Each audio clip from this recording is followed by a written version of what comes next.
Assalamualaikum bapak-bapak dan ibu-ibu karyo sekalian. Meksiko di pertengahan tahun 2026 lagi-lagi harus ngelewatin malam yang mencekam dan bau amis cairan merah. Ini tentang perang saudara di kartel Sinaloa, sindikat paling besar, paling kaya, dan paling terorganisir di dunia. Kalau kalian lihat di thumbnail, ada dua orang kan. Hari ini kita akan ngebahas mereka, tapi nanti. Dan biar kalian ini lebih paham lagi, kita harus tarik mundur dulu waktunya sedikit. Selama beberapa tahun kartel Sinaloa itu dijaga oleh dua raksasa. Yang pertama Joaquin El Chapo Guzman, yang sekarang itu ada di penjara super ketat ADX Florence, Amerika Serikat. Yang kedua yang jauh lebih misterius tapi mematikan adalah Ismael El Mayo Zambada. Dua orang ini kayak otot dan otaknya kartel Sinaloa yang bikin kartel Sinaloa ini enggak tersentuh selama bertahun-tahun. Tapi begitu dua orang ini lengser, terutama setelah penangkapan besar beberapa waktu yang lalu, aliansi yang tadinya itu solid tiba-tiba retak. Anak-anak El Chapo yang dijuluki sebagai Los Chapitos ngerasa kalau mereka ini adalah pewarisah dari tahta sang ayah. Mereka muda, agresif, enggak sabaran, dan suka pamer kemewahan di medsos mereka. Di sisi lain ada faksi La Mayiza. Faksi ini dipimpin sama Ismael Mayito Flaco Zambada, anak dari El Mayo. Beda sama anak-anak El Chapo, Mayito Flaco ini mewarisi sifat bapaknya. Dia dingin, bergerak di bawah radar, dan punya jaringan orang-orang lama yang super loyal, termasuk keluarga Cabrera yang punya pengaruh di wilayah Durango dan sekitarnya. Ketika ego anak-anak muda ini bertabrakan, yang terjadi itu bukan cuman adu mulut di WhatsApp atau adu kemewahan mobil-mobil sport. Yang terjadi adalah perang kota. Kuliah kan, ibu kota Sinaloa itu berubah jadi medan jagal. Dan akhirnya juga terjadi di bulan Mei 2026 ini, ketika sebuah video interogasi super serem bocor ke internet.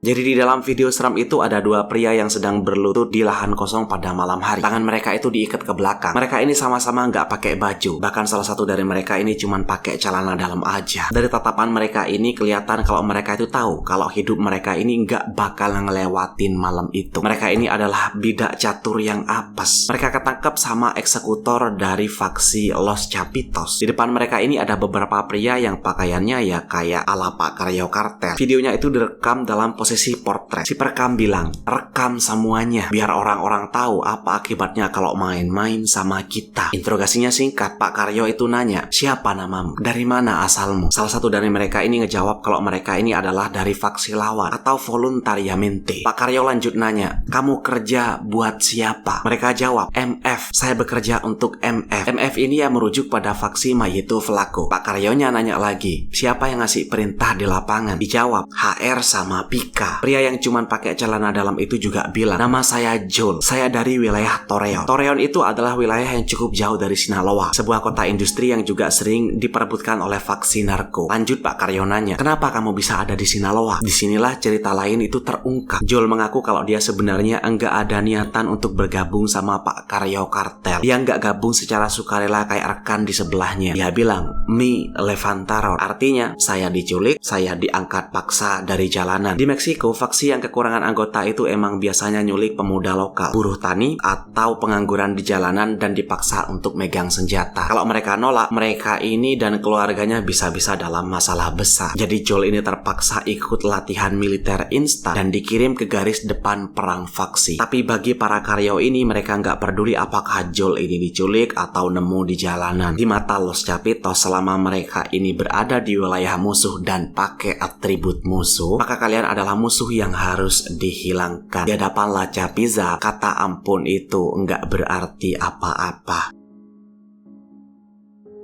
Interogasinya udah selesai, informasinya udah dapat, dan yang paling penting dari Los Chapitos ini, videonya udah ngerekam pengakuan kalau faksi MF ini udah kewalahan sampai harus ngerekrut orang dari jalanan. Lalu kamera itu nggak lagi fokus kedua pria itu, tapi bergeser agak naik, agak menjauh, menyorot kedua karyo yang pakai golok di kanan dan di kiri, yang malam itu memimpin penghabisan. Dua karyo itu pakai topeng bala kelava hitam, cuma matanya doang yang kelihatan. Lalu terjadilah penghabisan pakai pisau berburu.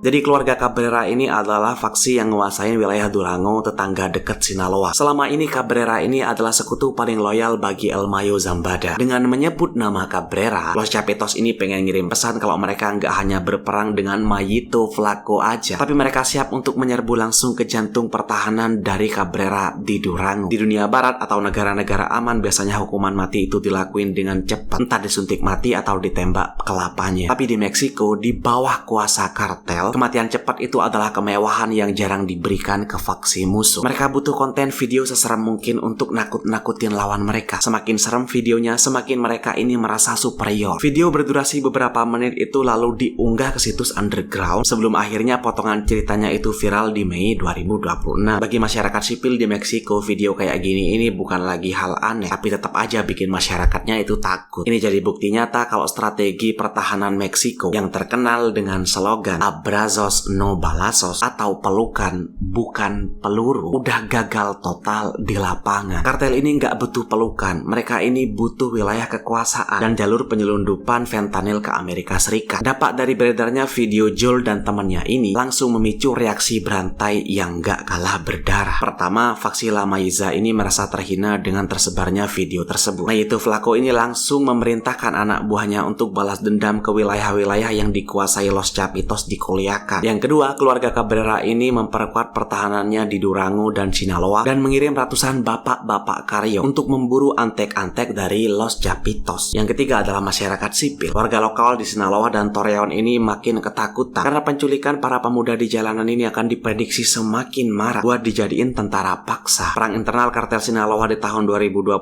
ini diprediksi nggak akan selesai dengan cepat. Selama fentanyl dan kokain ini masih jadi komoditas miliaran dolar di pasar gelap, dan selama anak-anak El Chapo dan Mayito Flaco ini masih punya ego yang sama-sama tinggi, maka video-video interogasi seram kayak yang dialami Joel dan temennya ini akan terus berulang, di mana hukum rimba itu berdiri tegak di atas hukum negara, dan di mana nyawa manusia itu cuma dihargai sama durasi video interogasi di media sosial. Baik, saya rasa cukup. Tetaplah aman dan makasih udah nonton sampai akhir.